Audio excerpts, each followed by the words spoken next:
Hey everyone, Fleming here with Carbide 3D. Just want to make a quick video on how to swap out the brushes in your Carbide Compact Router.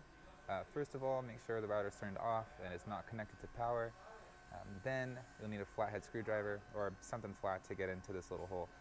So you'll see there's a cover on both sides. To get to the actual brush, we'll go ahead and remove these covers. You'll see the brush inside. You can install the new brush. There's only one way to put it in. There's like a slotted hole. Put that right back in. Go ahead and put the cover back on. Oh.